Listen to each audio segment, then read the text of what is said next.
Pusatnya berkedudukan di Jakarta dan untuk wilayah yang sebelumnya berada di bawah PT Pelabuhan Indonesia sebelumnya itu dibentuklah namanya regional, ya.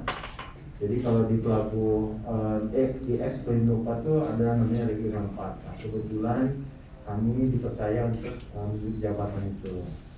Nah, apa sih yang dikerjakan regional 4? Tentunya di suasana mudik tahun ini yang diperbolehkan lagi oleh pemerintah itu menjadi atensi khusus bagi kita karena pelayanannya akan berbeda dari sebelum pandemi. Tetap semua harus melaksanakan protokol kesehatan, ya, dengan syarat-syarat perjalanan yang sudah ditetapkan oleh pemerintah melalui surat edaran nomor 16 tahun 2022, ya, itu harus dilaksanakan. Nah, bagaimana persiapan kita di tahun ini? Kita semua fasilitas kita siapkan, baik itu fasilitas dan kapal, dari hambatannya, dari kapal tunggal, kapal panjang dan lain-lain.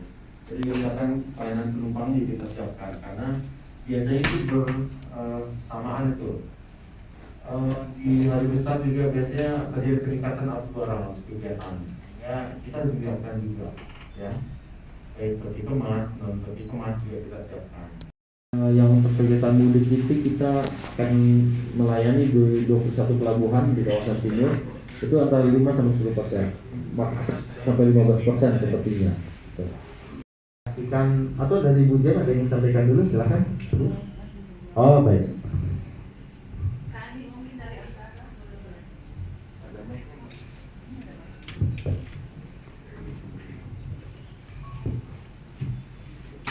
Tahun-tahun sebelumnya yang masih mengetatkan PPKM, kalau tahun ini ada optimisme bisa terjadi peningkatan sekitar 10-15%.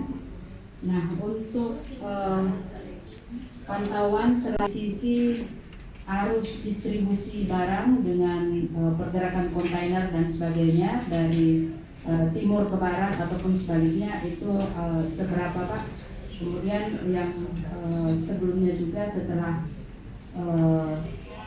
Pelindo 1 sampai 4 itu sudah berkolaborasi. Nah, itu